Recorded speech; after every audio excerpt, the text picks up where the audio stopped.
Cet esprit qui s'oppose à Christ veut le maintenir sur une croix.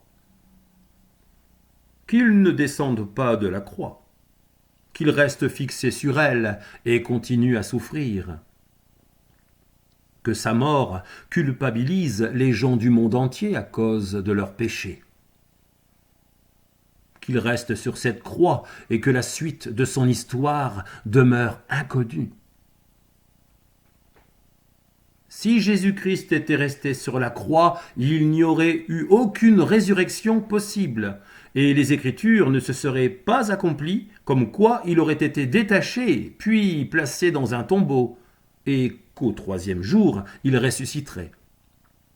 Plutôt que de porter un message de vie, par la mort certes de Jésus-Christ, mais aussi, et heureusement, par sa résurrection, cette fausse Église a asservi et asservit toujours les peuples de la terre en les marquant d'une croix lourde à porter, et qui écrase la fameuse promesse qui accompagne la grâce, la réception de l'Esprit Saint.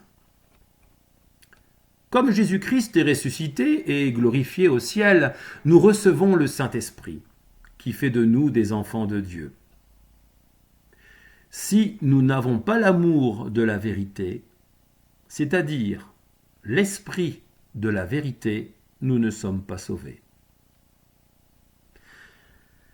Évidemment, la croix est importante dans l'enseignement des Écritures. Porter sa croix veut bien dire marcher à l'exemple de Jésus-Christ. Pour comprendre la vérité, il est juste d'être animé de cet esprit de vérité. L'esprit que Dieu envoie et que toute âme vivante peuvent recevoir. Comment les nations suivront-elles les traces du Maître, si elles n'ont point connaissance de l'Esprit Saint qui éclaire, cet esprit qui rend possible l'accomplissement de la volonté du Père et qui nous permet aussi d'être en communion avec lui? Comment réaliseront-elles le Père si l'Église, entre guillemets, ne le déclare pas comme Dieu? La repentance est envers le vrai Dieu, le Père de notre Seigneur Jésus-Christ. Les gens devront saisir l'importance du message, du début à la fin, savoir que Dieu a pourvu par l'envoi de l'agneau, Jésus-Christ, qui a été immolé afin d'ôter le péché, sans omettre l'essentiel, savoir qu'il est revenu à la vie afin de sauver le monde. Et cette bonne nouvelle doit être portée jusqu'aux extrémités de la terre.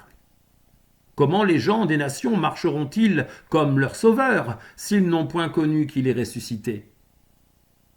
Il est aujourd'hui auprès du Père. En considérant l'image du personnage encore tenu sur une croix, c'est comme interdire, voire empêcher les âmes de connaître la suite de son histoire.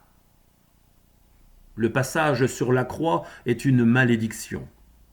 Christ a en effet été fait malédiction pour nous. Christ, étant ressuscité le troisième jour, a permis à Dieu de répandre sa bénédiction au moyen du Saint-Esprit.